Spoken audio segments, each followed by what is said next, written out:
balobi Congo promo de Fatih. Bolandaka Congo promo pour ezoloba vérité.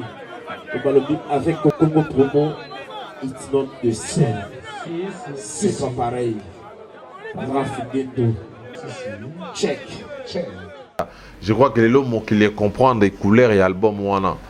Ils ont orchestre album ou la team ou Betty. Ils ont tout le monde roté bazu ba eba chapwa. Parce que l'album a libossé belé ba te belé ba sans esprit ba na bomba. Donc tout sur la mambo ya sûr. C'est bon c'est là. Ngata l'album a libossé e bima na ba chapwa. L'album. Ah tout sur la mambo. C'est là. Ngata na album e bima hein ou ba chapwa. Natangi album droit chemin. Ba ba yemba ba mondogo ba rambo ba ya ba chapwa ba fofo l'école déjà ba chapwa ba montana.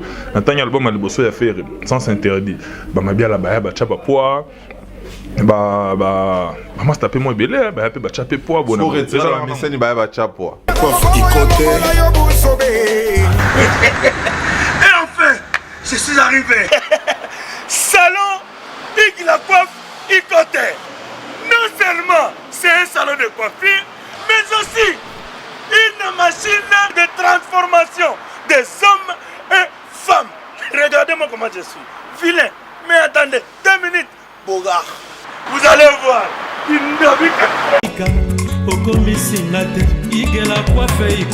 Hugues la coiffe Icoté, votre salon de coiffure mixte afro-européen situé sur la Nationale 3 au 174 avenue Aristide Briand, les pavillons sous bois. Pour plus de précisions, veuillez nous contacter au 01 41 55 00 00 ou encore sur notre site huguelacoiffeicoté.com. Nous sommes ouverts tous les jours de 8h à 20h, même les jours fériés. Hugues la coiffe Icoté, l'homme qui coiffe la ville. Hugues la coiffe Icoté, le salon de coiffure mixte afro-européenne de proximité. Au 174 avenue Aristide Briand, les pavillons sous bois sur la Nationale 3. Un seul numéro, 01 41 55 00 00. La beauté de votre chevelure chez votre frère. Hugues la coiffe Icoté, même père, même mère. Chikicha, chikicha, cha cha. La beauté peut tout changer. Salon Ig la coiffe Icoté. Quelle beauté! Sexy pour les femmes, ndindindi pour les hommes. L'idée sur Napolou. Kassi Yembe, Gertrude de bronze. L'idée sur Napolou. Étoile brillante Myrna London, Sabrina Kapinga. Osopie. Alendeko ya mosi yaka nazala motuna ndeko nalingi natuna yo esi bakata yo bilamba na bitumba esi bafiba yo imbongo na banki esi bamatela yo nzete ya manga esi babeta yo kata kuna bitumba esi bafibisa yo mokuwa ya makoso esi bakotisa yo mosapi na lisu Glody ya Weli. Raph Ngindou, félicitations pour la promotion, c'est la rapport d'artiste. Que Dieu te bénisse. À connaît pas demander, il n'y a rien en face. Congo promo. Raph Ngindou nde. Raph Ngindou. Congo promo. Merci nada bena fier na Congo promo. Et ça sito yo bena no number 1. Do sito yo bena intellectuel. Boss Raph Ngindou en tout cas on a passivement bambote. Raph Ngindou, le présentateur la force créative Congo promo. Borotos à la force militaire na Congo promo. Et faites comme moi, allez voir Congo promo tv5.com. Donc au nom de Jésus-Christ, nous bénissons le Congo promo. Avec Raph Ngindou, Congo promo ne tombera jamais. Piccolo Congo promo nde. Ouais, balobi Raph Ngindou. Congo promo toujours, grande puissance. Come on. Congo promo qui torcos net in a film. Congo promo babundana nango. Raph Ngindou. Congo promo. What a plus, what another boss like. Mesdames, Messieurs, chers amis, encore une fois, bienvenue dans votre émission 49. C'est un réel plaisir pour nous de vous savoir nombreux de vos postes et récepteurs pour suivre cette émission socioculturelle au cours de laquelle nous recevons pour vous des invités avec qui nous papotons, avec qui nous parlons pratiquement de tout et de rien. Dans le cadre d'actualité, en tout cas, ici nous sommes à Kinshasa comme d'habitude, capitale de la RDC, précisément sur l'avenue Cornel Ebeya numéro 30. Et pas ya sur Nabiso Mokobo, il y a Gentil Makasi, dans l'établissement naïe, dans le salon naïe de coiffure, place où quand même Toyaka régulièrement. Les lois sous Tozali à accueillir Bisso, à Fongoli Bisso Porte, à PC Bisso Espace. Il y a Zabongo, la sœur Vanessa Coiffure. Vanessa Coiffure, il y a Zabon on a connu le bien numéro 30. Place Toyama Mil sous les lots. Bisso Toyamba, les sous Moro, il y a habitué à l'émission Oyo. Grand merci Nayo Vanessa, grand merci Nespace Nayo PC Bisso. Et puis, le personnel Mobimba, c'est-à-dire là, je vois Cathy Kizé là. Sœur Moro, il y a Mwindo, sœur Moro, il y a Taï Moro, il y a bien, il y a Gentil. En tout cas, ça va toujours Gentil Nabisso. Merci Nayo. Merci na Charol Chibango, bien aimé. Merci également na Bijou Kongolo. Merci également na Sarah Yamba. Les abongos, base des abongos effectifs, il y a Arwana Salon, Vanessa Coiffure. Tous les juste à côté de moi, base en actualité, base à toujours en actualité. Témena bango on aura les vues, raison pour laquelle Biso Peto Zuya Karapuna Makamoto Nezali, il est de l'autre côté, sans qu'il y ait le bébé, parce qu'il y a vraiment en matière à Roloba. Mesdames, Messieurs, d'entrée de jeu, permettez-moi de dire d'abord bonsoir et bienvenue à Francis Dibé Network dans cette émission. Ouais, donc bonsoir à toi, Joe Matopé. Donc, merci na Congo Promo. Je vois le boss Raf Ngendo en direct des États-Unis à créer Soukana site, donc Congo Promo. Et puis, je profite aussi pour souhaiter un bon week-end.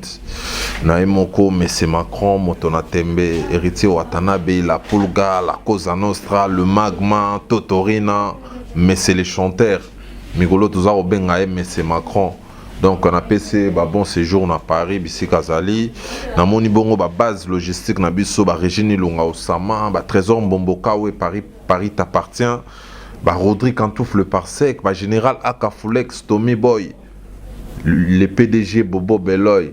Hein, le PDG li sur mon konzi donc bambo te bisika bazali et puis ba retiradi na ba retiradi no monde entier parce que tous a moins ébélé trop tous a ébélé vraiment ba retiradi ba ébélé na ba Asie, États-Unis, ba Europa, ba Australie, ba ébélé ba Hollande ba news ya Tim Wata orchestre na bango quoi voilà. Et puis na bande rebota la biso avec na Dallas wana le 30 décembre c'est-à-dire événement ezawana monde entier ba okutana wana. Événement créé par M. Rafingindo, number one autorité morale ici na biso Congo Promo, biso pe na ndenga kin, tous avons tous se réunir pour tout booster événement wana makambo qui est bien quoi. Francis Dibé Network. D'abord boni yomoko, boni la Pulga, boni la Team Wata. Donc ngamoko santé carré malgré moi nini. Donc malgré moi kokoso ya banzoto yo ebikaka. Mais ça va. La team a tapé tout ça au grand complet. Tout le monde a déjà d'activité déjà depuis mardi, mercredi, tout travailler à coulisses pour des grands concerts tout ça nango. Et puis Yemoro héritier Watana basa bien important. À Zongagi Paris vite fait parce qu'il fallait qu'il ait à fêter une année à niveau à Paris, na trophée na biso tout à Rosabon na App Awards. Je crois c'était dans l'émission précédente, voter, je crois, nuit et jour, nous avons publié. Parce que en tout cas, on t'a vu au forêt au mollet, en tout cas sur tes chevaux, en train de te battre pour marteler sur l'événement. Ouais, donc la poule Gaza à niveau à Paris, je crois que très bientôt. Pouvoir regagner Kinshasa parce que tu as une production, il faut tout bêta. Voilà. Français dit bah, il y a au côté place wana, c'est-à-dire tu nous as mis de l'eau dans la bouche, mais ça peut te rebondir karawana. C'est-à-dire, permets-moi de te dire félicitations. Voilà. Par rapport à l'eau corona, c'est-à-dire au moment où d'une part tout le monde a battu la musique congolaise et tout le monde a battu Zozonga. Ferraya qui n'a trophée naïe à champion d'Afrique, il fallait qu'il y ait 2 trophées naïe, le lot tout le monde héritier. Ah, ce trophée, c'est-à-dire BM et Sali Maramo et Sali. Mais yo, moi personnellement, en tant que porte-parole et héritier, dans le pays, il y a un niveau de contester le trophée, nous sommes battus dans les bandes. Héritier, il y a jusque-là. Positif et négatif. Ça là sincère. Donc bato pe roboya bato roboya voilà même si tu es big vote salemaki taka ba grand prêtre Yusundo bazui ba trophée ba NASA ba Hiro Lecoq ba Walisek ya Sénégal yiko to bendi des trophées na moni moi bato belé grand mopa au Koffi Olomide il est pas eu trophée j'ai lui vu publié aussi sur sa page officielle à Power da bendi bende donc ils ont fierté na biso makambo banda kala ba tangi ba mo tangi falida obi tangi king king Hustler pesa na parmi batuana ya vira Moscou na mona qui va publier donc ce qui est pas qui félicitations c'est un artiste congolais c'est pas un Rwandais ou un Burundais donc c'est les Congo qui gagnent quoi c'est le Congo qui gagne et puis makambo ya robo ya boye banda ba kora kutu ebi ba kora ba seri ba vient tsone ba zo ba kora ba vira ba zo ba 4 kora bato ya robo ya bazanga te donc biso nde tulobaïga sur le chemin de la gloire. Je crois que Géraldine Sui Carréré d'Afrique n'a pas alimaton de le bijoutier dans Luanda va ebi que boulonde monte fouti biso parce que BM lelo c'est pas contesté c'est parmi la meilleure chanson de l'année Mbilinga soko ke feti ezala ya collation ezala ya mariage BM et beti te c'est que netika ka nous les beti bien te quoi faut pas beta plan na BM chanson moro ils ont toute tendance banamike mikolo de toutes les générations mbilinga kota partout quoi donc vraiment tu mérites en haut bravo l'artiste et puis artiste c'est à baisser ba broiter quoi baisser ba broiter tu bosser sous donc tu bosser sous dur pour que prochain album to pikola pe ba trophée monsieur parce que kozona biso up award et belé déjà ba romo banga parce que va comprendre que nous hérita romoya ba oloba déjà romoya zela ngana linga ka boye ya oloba ni mamba misusu ngaza ina kana yo natangi ka bino ba bozo ki kuna c'est-à-dire héritier Watanabe Koffi Olomide Hiro Lecoq on entend ba congolais natangi pe King Hustler Fally Ipupa de Nazareth pe y pas qui abenda qui fait moi plan wana c'est-à-dire ils ont honneur ya Congo. Mais ma bé à Congo na bizarre que on a du mal à accepter que l'autre a salimo loko wana. On a félicité c'est-à-dire indirectement ils ont mon héritier. Puis yo po bundi pour et ça la mabongo c'est-à-dire au kota qui na ba fin fond kabola qui biso to yebi to mona qui on te félicité pe héritier. Mais na ba peut-être bazara tant pis à concevoir que na idée ya roloba ke on est à la cop on est à la groupe d'amis on a boy puis tout le monde peut de l'autre côté on irait quand il y a King Hustler on irait va marteler en peu trop pénaté donc bateau trophée mon mineur bateau babo ya kango trophée mineur ezalate je crois pas que ba jury on a bateau ba vandi ba sali jury pour ba voter na ebité so Yusundo artiste mineur Koffi Olomide je crois pas donc bateau baloba ono ba corruption so peut-être corruption ezalaka ce qu'on dit que corruption est à la il faut le rebêter pour dire corrompre non ce corruption est à la au salaire effort prochaine édition on a gagné coopérer na ben data moi bormoro parce que défendre donc voilà ce corruption est à la c'est que il faut ça l'effort pour que prochainement pe au somba yango voilà donc neti na Afrima Award dans Nigeria la poule Gazagi nominée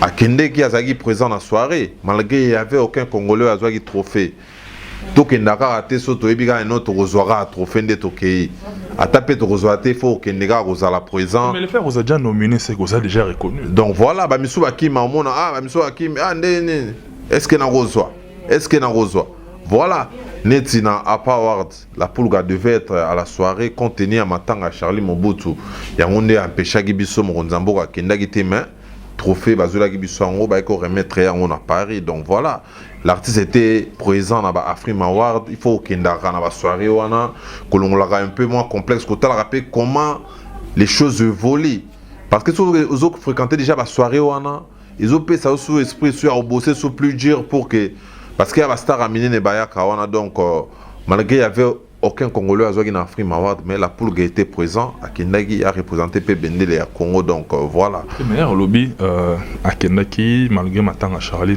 au fait n'a rebondi ne l'eau moro par rapport à place où il a abordé c'est-à-dire à peine Charlie a Koufaki malamoto qui héritier voyager et Soufaki n'a pas mis interprétation Makasi bino bojera qui en ndene parce que moninga na kufi corps eza na morgue yo voyager OK bino mo bo appréhender qui en ndene.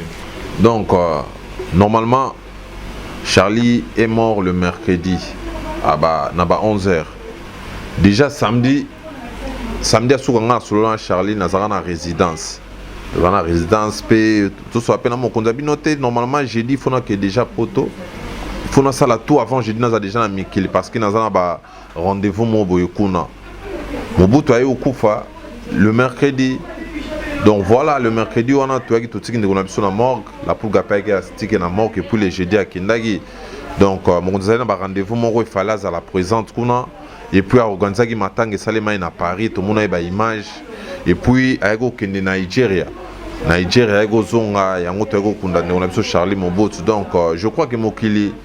Et ça les mara faut pas interpréter, faut pas interpréter logo ça bien, faut pas interpréter ça mais donc interpréter nuance donc toko landa bangote quoi, ça na ba objectif faut la pour gakana ikuna quoi.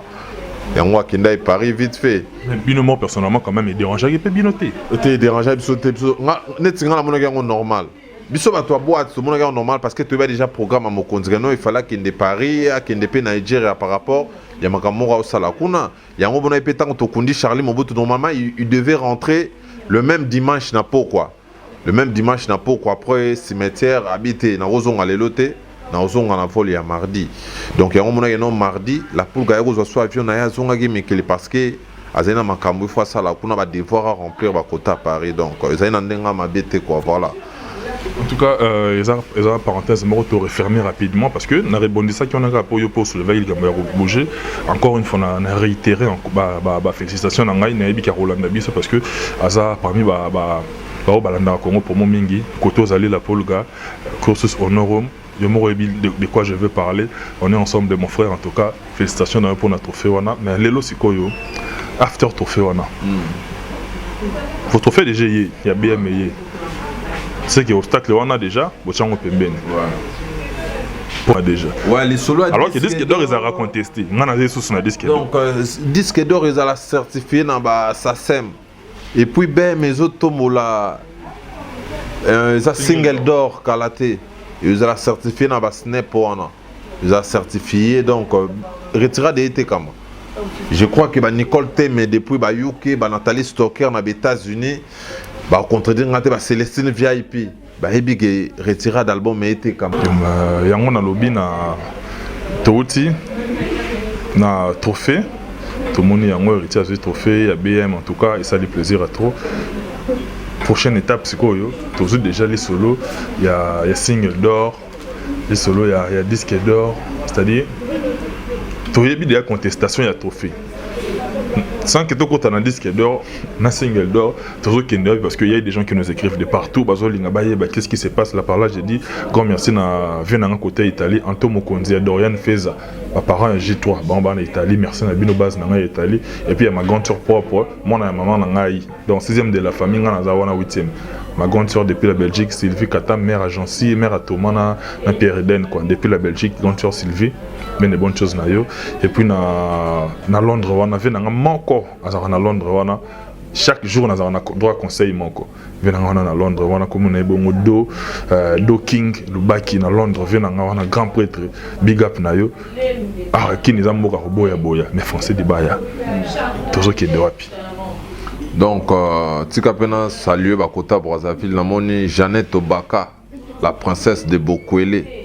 N'a souhaité joyeux anniversaire à Marie-Paul, sœur Nanga Marie-Paul, depuis la présidence à Brazzaville, dans PC Bambote. Donc, single d'or, ils ont déjà BEM, bientôt single d'or. Ils ont la certifié par la SNEP. Parce que jour on a publié qu'on a créé confusion sur Facebook, comment commenter.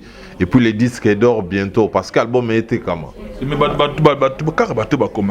album est simbaté, album est boyé na boyé. Mais yo même sur tout le monde a trophée BM, tout le monde sur disque d'or Zoya. Si disque d'or Zoya. Donc voilà, disque d'or Zoya, il y a copté. Il y a copté, on nous a certifié par SACEM. Parce que Nathalie et monsieur a servi grâce Mbizi à Kina na SACEM qu'on a la disque va congolais était comme un kuna. A coupé retirada malgré ces détails là déjà mon code donc disque c'était quand la SACEM album soit tout na go tout dans la SACEM go tout était comme maté. Je crois que Angelica Madeleine na madame basomba ba CD ba Yolanda Cassandra depuis Luanda basomba ba CD ba Nathalie Stocker basomba ba CD donc retirade était comme petit les était camara so que na bédiction yo mon jour muso peut-être au ça moi micro balader et to ça édition Ulandeli évolution ya ba disque Ulandeli évolution ya ba disque donc disque était comme et puis ba petit ba tambu ça ba CD wana on comprend non CD ti le à $5 équitate CD à $5 équitate donc retirade les albums je crois tous les lundés va découvrir après une année où ils ont une carte retirade donc mbango zaro chat obi tembe matito ils avaient pas baptisé par rapport à Moussala parce que les lots va DDD zobeta ba tout en noir zobeta ba fexé zobeta donc rien à dire quoi rien à dire Jomatope quoi voilà. En tout cas, on a invité donc bien aimé Charles. En tout cas, que Dieu bénisse Limoro Yebi. Et puis, depuis quelque part, Laini Diamant m'a topé. Mais c'est peut-être revérifier. Laini Diamant m'a topé depuis quelque part. Moukonza overtime quoi. Wazola quoi. Yomoro Yebi, on est ensemble. Et puis, à Londres, on a Maître Blaise quoi, coach olympique 5e dan fait Nangai. Si on a mon EP, on a mon à Londres, on a Allègre Nassé au Quito. Ganteur, il y a Flore au Quito. Mon thème est avec ma Kalouji. On peut pas parler en Brian quoi. Merci Nabino puis Mandi dans mon moment social, on est ensemble quoi. Toko ba Nabi Sokara, français du Baya.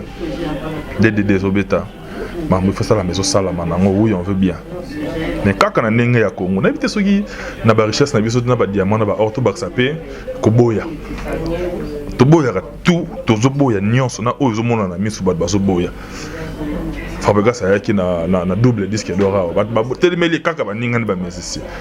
C'est quoi oh yabino peso ya c'est quoi album retirade bon c'est déjà un argument nango tu qu'on a fait donc merci encore à maestro tant que vous avez dans ma tanga maestro payaki vous avez on a maestro Fabricas les moyens tête tendai ya maman Rachel Fouta TCT na compagnie de TCT mo bazaki on a bateji bolingo donc maestro Fab tant que zaka disque d'or je crois ba mon na page héritier Watanabe comment yango a publié yango donc andimaka yango voilà malgré ça bato musune tika ba ignorer qui mais c'est le chanteur azwa qui courage wana a publier frère nae na page officielle bravo à Fabricas pour les disques d'or voilà et puis biso tant que à Powered Fabropé a publié on a page officielle donc toi na biso na sans polémique c'est sans polémique disque d'or na tokozwa par rapport à boulot par rapport à disque ndenge était kama voilà quoi. Au lobby malamu faut bosser la sans polémique pour bongama po ba oye ba ya bazela ba tout des travers ba on peut bazala ba la rapongite na bité ceux qui va gagner nini na ko combattre ba artiste na biso ya mboka mais pour toi évoluer na biso foncé de baya les lots quand même on est sans ignorer que les lots actualités zo qui de makasi au niveau de la justice bon entre les artistes congolais c'est quoi la position de l'artiste héritier parce qu'il héritier quand même d'un grand artiste malgré son jeune âge mais expérimenté parce que ça fait presque 2 décennies depuis Azali héritier les lots lorsqu'on voit Marambezo qui n'a pas justice et qui n'a pas parquet héritier d'abord Yemoko Aza quoi appréhender on et puis jugement les années position na les années na Marambo donc je crois que le grand Mopao Aza grand artiste Yamboko donc Ferrigo la pas grand artiste Yamboko baloba les linges sales c'est lave en famille je crois Ezara Likambuya Viena petit nae malheureusement il y a Mbalo et c'est lavé en famille et c'est lavé à ciel ouvert et puis sur le grand public sur la place publique donc je crois la Poulga pas s'est prononcée voilà la Poulga Marambo écoutez les années na poto kuna Maramuna ya il y en a quand wengete ezate quand wengena na quand quartier latin ezate donc Marambo ba quand on a uta puis quand wenge quand nini wana na ebité quoi na musique biloko wana ezalati mutu msako za la paix fanatique ya X mais tant ayoki penzembo ya Y tu n'as pas na ba boîte mais les ba boîte pe ka bona mbele koma ba boîte tel boîte clan wenge boîte kingandi clan ninyo tu na ba boîte tout le monde a beta tout sans tendance donc musique yango na tendance te musique ndeza likambo litoi kuto ki palango tendance te voilà bato mso aloba ononga ko tu héritier na lingaki te mais okendo kuta na chombone ayoka ba be mayoka ba nzembo héritier donc musique yango na ba kanté quand la musique est raté za likambo litoi je crois que ba barita mokolo Barita Mokolo a contredire ngate, Nicole T, mais depuis UK a contredire ngate, musique ya Likambwalito, ezaka Likambwa solo là, viena petit na ye, ba solo là donc mingi a martelé zate quoi donc to leki déjà tant on attend musique ya rofinga ya olekana ba TV. Clash d'abord, est-ce que le clash est important dans la musique na biso? Clash est normal, mais rofinga soit retouche à la personnalité. Il y a touché à la vie privée, tu vois, là, c'est un peu banani. Clash, par rapport à boulot, il faut album, il faut un matin. On reprend, par rapport à nous, les meilleurs, les gens, voilà. Yo tournera wana so okay moi neti ba voilà na yosoba okida obeti nzamba matanga eza obeti nzube mais en passant ko bana nzube chuki par rapport à ba DDD ba canon na ba rumba ba affection ba suka na ba rumba yango siko donc voilà clash na ko finga na ba vie privée est différent. Clash ya ilo musume ko finga ko toucher ba personnalité ya ba mère ko toucher ya ba femme ba nini donc on a trop autorisé en côté quoi. Je crois que les Camerounais ça tout le monde a trop tout le monde va finir mais lobby va un peu pire donc tout le monde a trop la musique à Congo tout d'autres arabes tu vas y regarder retirada tu as 22 titres de Toyibsa Gibino. Je crois une année coquille bah toi moni va ben bah moni va tout temps bah moni va affection mais faut lancer peu ba clip ya banzembo za internet banzembo man internet tout réa gagé ou ta bima ba Julia de Luxembourg réseau ya ba ma Gasta réseau ya ba clip ya Walisek ya Eritina Fa Baby kala boka peso bima kalate ba bonde la gérer c'est quoi ba tu vas comprendre les sous ba couleur à banzembo parce que meilleure chanson 2018 pesa ezaka na retirada dans clip lango ebima kalate quoi meilleure chanson yo ba trophée na 2018 ezaka na kati ya leki ya BM ya BM parce que BM ezaki netikeli au moins ya suka to beta mais et sala ba makambo nango voilà donc succès au BM ezalaka to s'attendra ko to bongo te to s'attendra to bani bomeka ino terrain avant to bemisa to tient on était au tali mozeno ezaki choix ya M. Macron là les producteurs créateurs donc ezaki j'ai à M. Macron na les producteurs créateurs babito pour nora titre moko au choix et on va pona ki BM ba yo lancer en haut alors que ba de Luxembourg ezali ba Kirdam ezali ba souka na banzembo ba Magastar. Donc voilà qu'on va pas consommer disque, va consommer retirada. Je crois que les lots qui les comprennent des couleurs et albums wana. Ils ont orchestre album ou la team ou Tebeti, ils ont tout le monde roté bazu ba eba chapwa parce que l'album a libossé belé ba te belé ba sans esprit ba na donc tout sur le mambo sûr. C'est bon c'est là. Ngata l'album a libossé e bima na ba chapwa. L'album tout sur le mambo. C'est là. Ngata l'album e bima hein au ba chapwa. Natangi album droit chemin. Ba to ba yemba ba mudogo ba rambo ba ya ba chapwa ba fofo l'école les ba chapwa ba montana. Natangi album a libossé ya faire sans interdit. Ba mabia la ba ya ba chapwa maman s'est tapé moi belé ba pe ba chapé poa bona déjà la miseni ba chapwa wali sekaya ya libanda aya chapé poa on est en collaboration wali sek ndaliba aya a chapé poa au Fa Baby pe Fa Baby aya a chapé poa voilà quoi donc il y a Pongo Pontiac tonton mon va mona DDD et Pontiac on a grand frère Wate ah c'est toi on a pas parler pas voilà, il y a Pontiac place aux alites donc il y a Pongo Pontiac guérir mariage donc voilà je crois que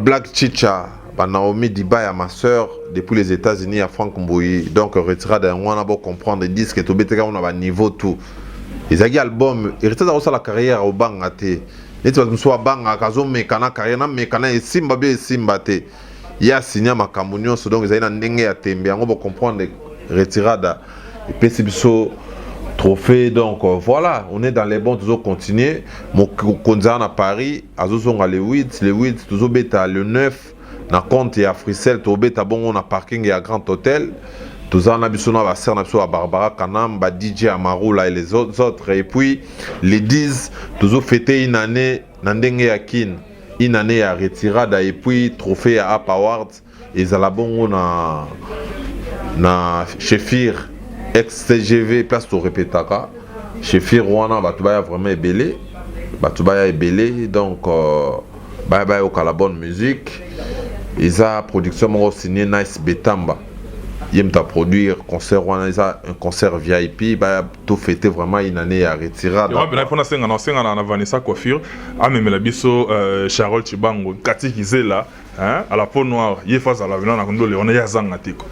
Donc voilà quoi, voilà donc bah tu vas vraiment ébélé le 10 tout ça et puis 2018 le 9 février tout ça dans hôtel Ivoire na Abidjan. Ils ont concert VIP et puis les 10 Tobé Tabon, on a parlé des congrès et ils ont concert mon agenda chargé. Donc calendrier a chargé, bah, pour parler monsieur Zana les sénateurs Paolo Tudilo Keba la mystique a formé Tobé Tasso Chita Sima. Donc mes condoléances. Donc on a kenda kutana batunanga mes condoléances na sénateur Paolo Tudilo auto perdre papa nae bantim Batudilo vraiment tout ça de cœur na moni staff mobimba Tudilo eventos ba il get les man apesi bambote bisika zali toujours partager mawana bino quoi. Donc je crois ba programme ya wana soki mo la pour gaé ne tozongi ça ba répétition na TGV mais toujours répéter en coulisses quoi, toujours répéter en coulisses pour préparer des concerts wana ngo. Et puis ba producteur soki bazana posa à produire artiste bureau ezawana Charlie Rubenga juridique azawana ba benga ba osolola en bonne et due forme quoi. Donc, je te remercie d'abord pour la disponibilité.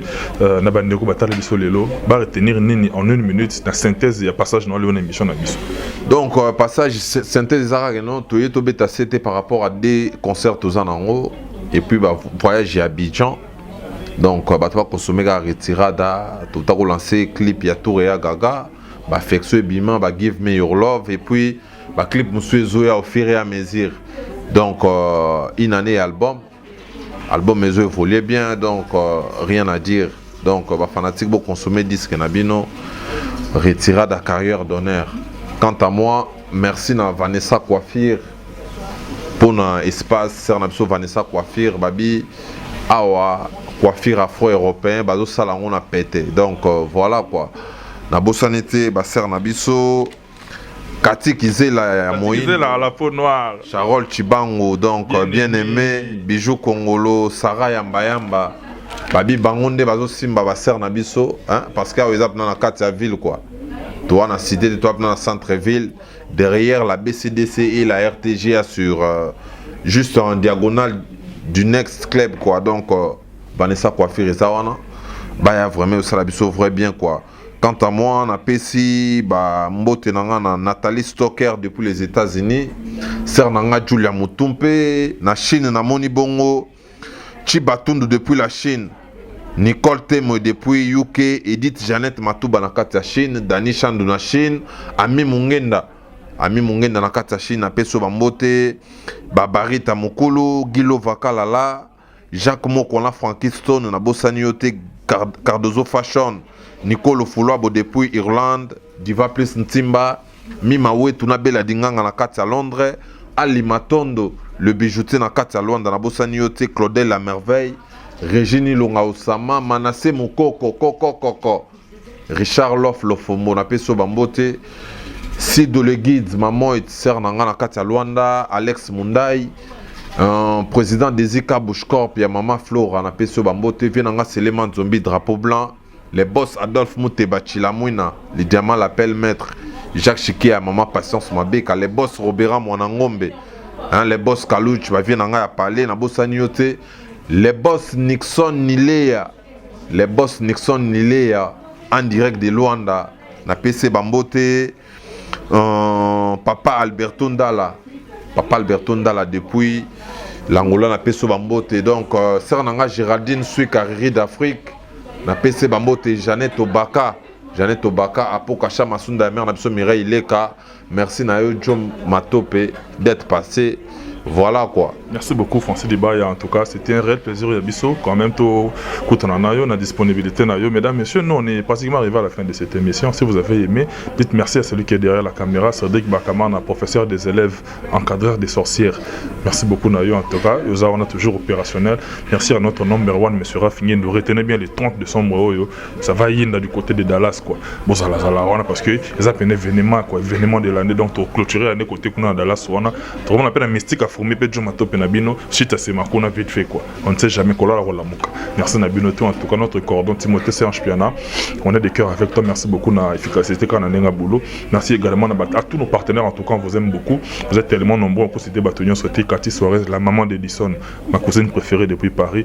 Et bien qu'il y a Roya, moi trop merci beaucoup Nabino tout la Diamant Matopi. Toi même tu sais Colo Overtime Wazola. Toi même tu sais quoi. Merci beaucoup Nayo. Et puis Nabino tout Bolanda Gibiso. Tout ce que la branche dans le programme Nabiso. Moi je vous retrouve très prochainement dans un nouveau numéro avec un nouvel invité. Mais surtout, je garderai encore et toujours le même enthousiasme quoi. Johanna, Marilyn, Natopé, bébé à maître, son Tanguier, Nassilessi. Je vous dis bye. D'ici là, portez-vous bien.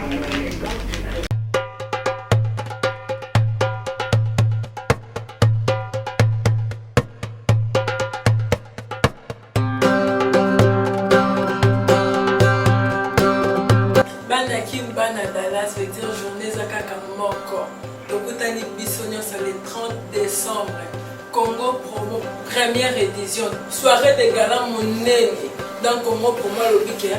Toya et le moto aussi de sa année 2017 na esengo. Peto a cheminé to banda. Année 2018, là bas fleur rose. À ne pas manquer ou à ne pas oublier. Le 30 décembre.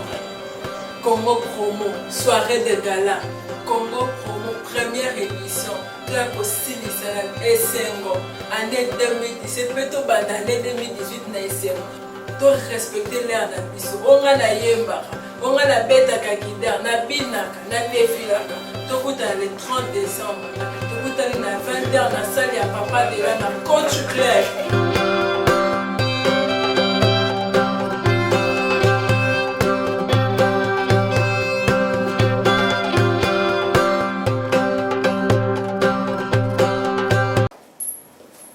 C'était du Magasounan, One FBR animation, Congolais, Roma, Balagé, Monato, Mon Cadavere, Barboa, Nicaragua, Snapchat, Appellement, Munduka, Mabewa, Kuala Suzuki, Maninsia, Simakoba, Bakota, Monsabiti, Sukozi, Kebe, Okangayo, Takati, appelez-moi Moussarma, commandant Braddock. Maman, t'as le 30 décembre, awa. Nalobaki Batoumion, surtout, n'a un système Sani.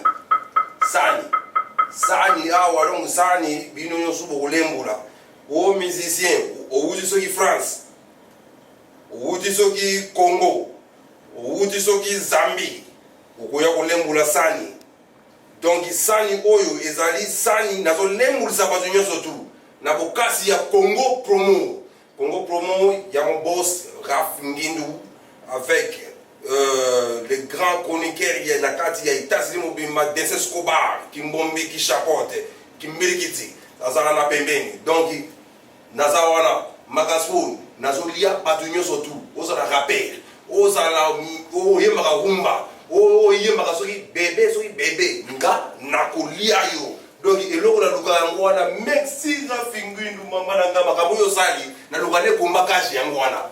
Combat ya cage, on m'a dit 15 minutes, obeti, merci. Donc, nazo pesa bino, biloko, bozo lia, yango, pe, bukulembu la sani. Donc, Rachina Ibaka, zala prêt pour na bulembu la sani. Libabe na français, babenga mo les chances, libabe, non. Pour namoro basala kaerere, baboti mona.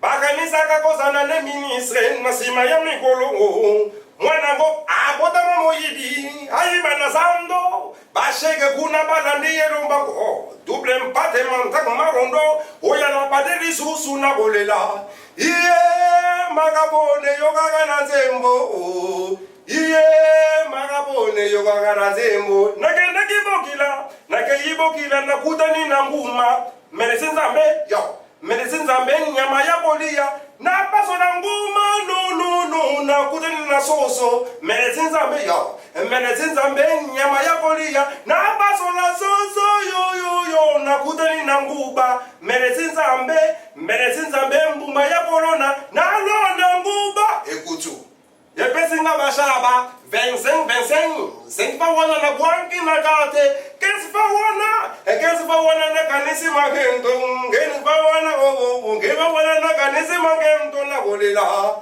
balobi donki makambu eza ko beba se Magasoun 911 FBI d'animation congolaise le 30 décembre balobi donc VIP c'est $100 entrée 25 donc boya ebele mikolo oyo donc Congo promo akangi États-Unis mobimba basidi nyonso tu bokulembula donc keba soki yolingi mosinanga ngana yoki oyaya pena moni yango akeba na boela yo ma nzo yena boela yo nzo pro ma nzo bango nyonso bayebi ke donc Magaspon bazalaki ke ono Magaspon akozala te donc merci vraiment venangai mon boss Raf Ngindu, merci na Desen Skoba, mon manager Prince NG, donc na leli makasi vraiment donc na leli makasi ndenge en tout cas vraiment na soutien na yo donc après ça tokutana le 30 décembre tokuta mama tala le 30 décembre suka yaka okolembula sani merci.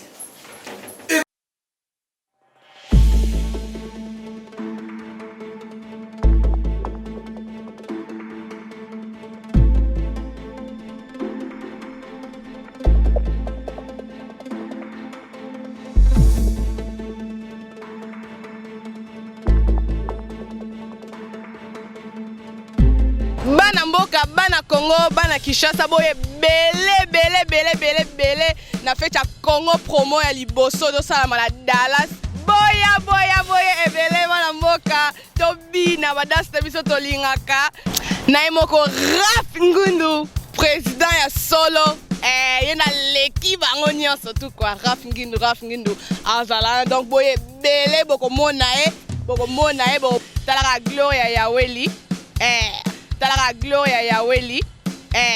Hello everyone, this is Gloria, as you guys know. Well, welcome. We are celebrating our first edition for Congo Promo TV in the 30th and the 31st of December. I'm inviting all of you guys to come and party with us. Nazo invite bino nyos to Banamboka, biso nyos za Banamboka na Congo Promo first edition ekozala awa na Dallas. Tolingi bino nyos to boya. Bo celebrate na biso to mela to bina to la kangamo la bina fa donc nazo de la bien nyos to boya et kozala bien fête to kolia to ko sepela.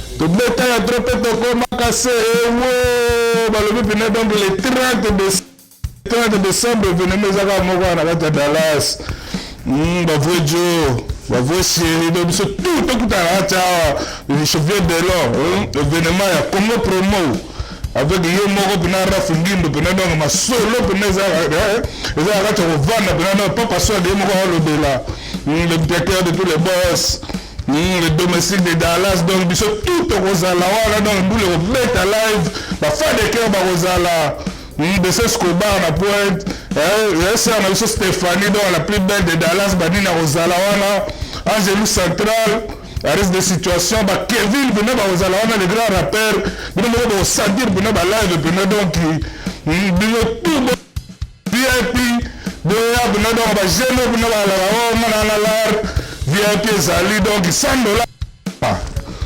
aussi kitino ya VIP donc tozala biso to wana tokosepela wana ba Eric Oxygène bino nde bakolo Dallas ebonso bozangi esa bien te donc bapati matezolo venanga Faustino Mokonzi masolo bilamba donc yoji ya mamoto banini ve esala bien yaka kutu bapetino bakomobeta kupe bayoji ya mamoto ezobeta mabanini donc ka likolo nao bani tolandaka bachemin sans oublier ve nanga Eric Kola nduki mabe ve nanga to bana ba $100 ebele bene na ta poche taka ndenge koyesaka $500 kaka na pete talaka vie fo zala wana René Ko jeune moko boaleki ba jeune ebele na kati Dallas.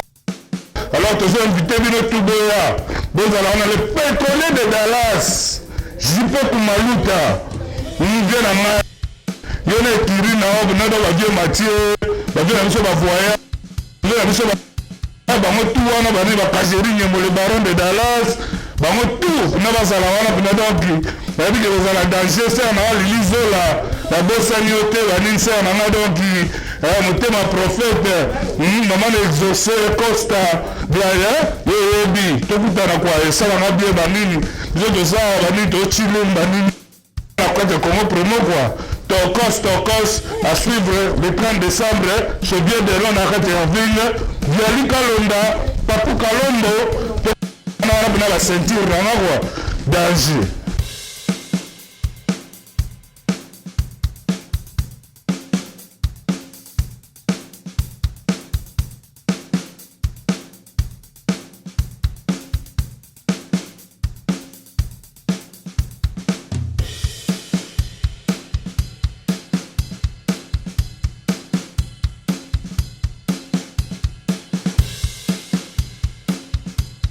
Ici c'est MG30 de Master Voice, votre artiste MG30 au Lingamingi. Donc nous avons confirmé présence Nangaï le 30 décembre, soirée de gala organisée par Congo Promo de Raf Ngindu. Donc Tozalawana, Tumba Nzoto Engana inaka bolingo pamba Nzokana zalaka nanga kodinda tango nyonso na mabulu. Lelo na linga ya solo na koma ko vivre na mapata. Tu es mon amour, tu es dans mon cœur, tu es tout ce que je rêvais. Au finginga na vali matamata. Munene na ngande wa charme na ngayo. Biso nyonso ba milaso. Kugata Love, nasema Kugata Love toroyemba wana le 30 décembre. Soirée de gala. Tuzawana. MG30 wana. Quand venez nombreux, vous ne serez pas déçus. Hello la famille, Mr. Poutine, c'est le Scrum. Poutine parle, tout le monde écoute. C'est le Scrum plus 10 Mr. Poutine. C'est pour bientôt, yo déjà. Et Toye Boye, Toye Kolobe, la soirée Oegozala le 30 décembre. Potoko Tabongo 2018. Ezabongo Congo Promo ya Raf Ngindu. Baza ko organiser soirée à monene na Dallas, Texas, na USA. Na USA donc ça dit que jour wana édition à Liboso Congo Promo le 30 décembre. To sengi na bino nyonso boza na kati États-Unis d'Amérique et Europe. Boya parce que na mystique ya fourmi. C'est le Scrum plus 10. Bobanga raté. Ça dit que vrai ndoki ndoki da ça dit que na oya.